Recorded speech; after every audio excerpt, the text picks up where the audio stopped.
Welcome to Luca is a Billionaire, where the only thing I invest in is your answers.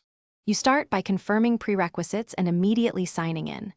Use the account that owns the lost device and pick the device name shown in the list. Once signed in, make sure location is visible and the device last reported online. This helps choose a remote erase versus local reset. If prompted, verify with two-factor authentication. Do it now. Why? Because erasing requires ownership proof and skipping verification stops the process later. Once the correct device is selected, locate the erase or factory reset command and tap it.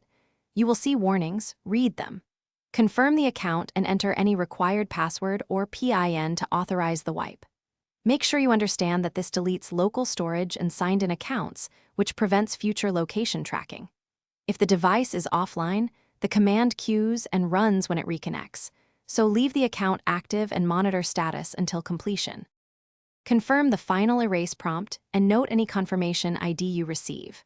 After issuing the wipe, monitor the device status in the Find My Device console until it shows erased or removed. If the device was offline, expect delay. Once online, the wipe runs automatically. If something goes wrong, immediately change your account password, revoke device access, and contact your carrier to block services. Also consider reporting theft to authorities. These steps. Thanks for watching and please subscribe. It's the best investment you'll ever make.